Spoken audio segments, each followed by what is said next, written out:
Adventures.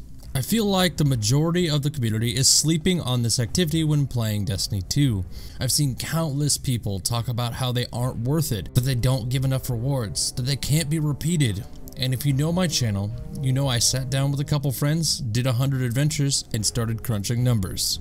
Now of course, you know I'm going to look out for those that I call skippers. Some of you just don't have the time to watch the full video. Some of you don't want to listen to me and simply want a too long didn't watch version of the video. Regardless of your reason, if you wish to save yourself some time, skip to the time shown on screen now. For everyone else, let's dive into this. Before we get started, like all my project videos, I like to make some clarifications.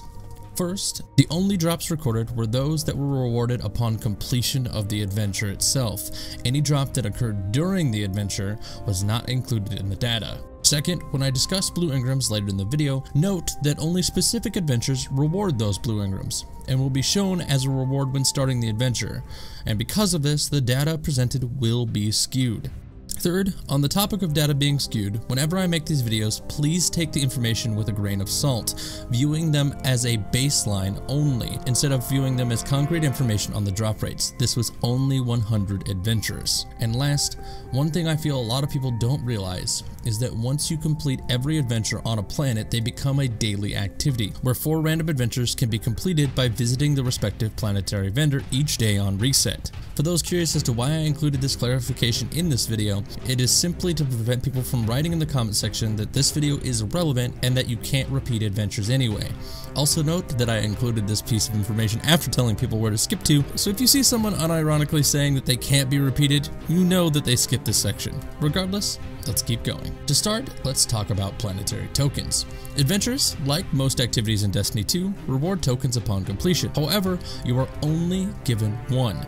No more, no less. If you received more than one token while completing an adventure, the extra tokens were rewarded via an outside source such as daily challenges or via public events. This information should be common knowledge, but I like to be thorough with these project videos and cover every possible drop, no matter how insignificant they may seem. Simply put, you get 1 token per adventure.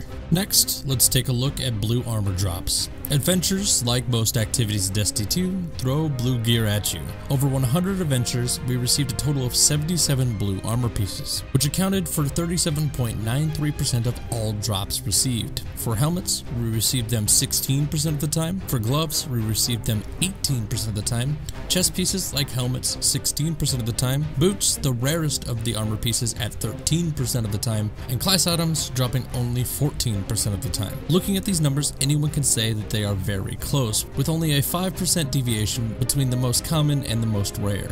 We can even go as far as referencing my other video where I did 100 heroic public events and compare the two. Looking at the total drops for helmets during adventures, they accounted for 7.8% of all drops, while during public events, they accounted for 10.1% of them. Long story short, no activity based on the 2 projects I've done so far seems to prioritize a specific armor type, and I'll make the assumption with a larger sample size, each armor type would drop around 15% of the time and account for about 10% of all drops. But enough about blue armor. Let's look at blue weapons. Blue weapons dropped in total 85 times, accounting for 41.87% of all drops. In Destiny 2, there are 13 different weapon types: hand cannons, pulse rifles, auto rifles, scouts, sidearms, SMGs, fusions, rocket launchers, linear fusions, snipers, grenade launchers, and swords. As you can see on screen is the drop rates of each weapon type. Now I won't be going over every weapon, but instead be pointing out the interesting ones. As you can see, hand cannons, autos, and SMGs were the most common, ranging anywhere from 13% to 18% when it comes to drop rates. You also have things such as sidearms and linear fusions, only dropping 2% of the time each, and even rarer were blue snipers and blue swords, which over the 100 adventures we did, never dropped. Now, I'm not certain if this means that adventures can't drop these weapons or that our sample size was too small. So because of this, I won't make a claim either way, as I'm uncertain. The only thing that was consistent in the projects that I've completed so far is that the energy and kinetic weapons are nearly twice as common as power weapons, which is as expected. But with blue armor and weapons out of the way, let's look at the engrams. As I mentioned earlier in the video, blue engrams and the data behind them only skew the rest of the data in this video, and to be completely honest, would make most of the information I just gave you in this entire video almost completely invalid if this was a real scientific study. But it's not, so we can still talk about them. Blue engrams in Destiny 2 are scarce and only drop from a few sources, one of them being adventures. In total, we received 36 blue engrams, which accounted for 17.56% of all drops received. However, the reason this skews the data so much is because for 36 of the 100 adventures we did, this was a guaranteed drop, and for the 64 remaining, it was impossible to receive them. I know earlier I stated I like to be thorough and accurate with these videos, but at the end of the day, I also like to emulate natural play so you, the viewer, can have an idea as to what you can receive without worrying about which adventure you're picking up. But with all that said, let's move on to legendary engrams. Legendary engrams are straightforward when it comes to this video. You simply cannot receive a legendary engram in any way from completing adventures. Now I want to clarify that statement as I know how the comment section can be. This does not mean while completing an adventure, killing a random enemy will never give you a legendary. In fact, I got a lot of legendary engrams this way while doing the 100 adventures, but as I stated earlier in the video during the clarifications, the only drops recorded were those that were rewarded upon completion, and any drop that occurred during the adventure were not recorded. So, can you get legendaries during adventures? Yes. Can you receive a legendary from completing an adventure? No. And last on the list is exotic engrams. If you're expecting this to be like the legendaries and assume they are impossible to receive during adventures, you are incorrect. Over 100 adventures, we actually received a total of 5 exotic engrams, putting their drop rate, obviously, at 5%. Now I'm certain some of you may be thinking that drop rate is low and you can get more from heroic public events, and this is both true and false. As I've mentioned a few times in this video, I already tested the loot from 100 heroic public events, and like adventures, we received 5. So sure, heroic public events are fast to complete, so based on time invested, you'll get more exotics from public events, but when looking solely at completions, they are no more or no less common. So if you're looking to break up the monotony of doing public events, but still want a chance at receiving exotics, maybe knock out some adventures. So we've come to the point of the video where those that skip to this part have no clue what's been said, and if you've watched the entire video, I threw a lot of information at you and you probably want a refresher.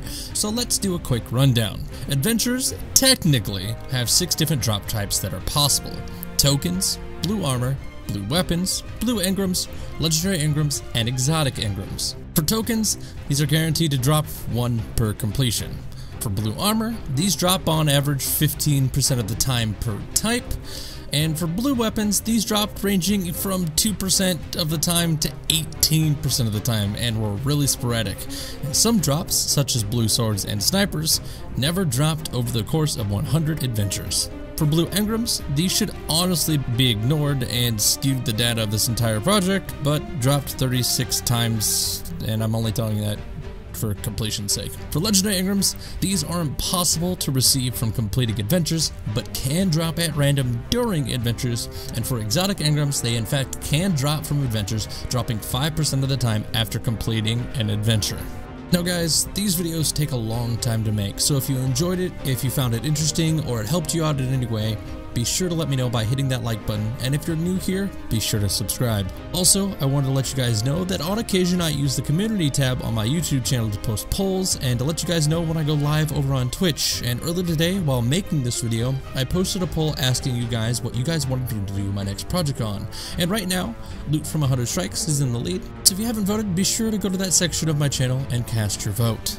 I'd also like to remind you guys that down in the description are 3 links. One leads to the Multilux Community Discord, where I hang out and chat on a regular basis. The second is a link to my Twitch channel, where I stream on occasion. And the third is a link to my Twitter, where I rant about stuff in the Destiny world and of course notify you guys of things such as videos and streams. So if any of those things interest you, the links can always be found in the description.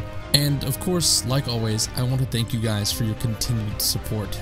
I still can't wrap my head around the fact that just over a week ago, I had 16,700 subscribers, and now we're sitting at 21,500 subscribers. Just over a week's time, we've gained nearly 5,000 new subscribers, and I seriously can't thank you enough for that.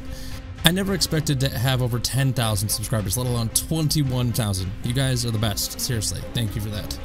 But with all that said, I'm gonna get out of here, say my name is Matt, and I'll see you guys next time.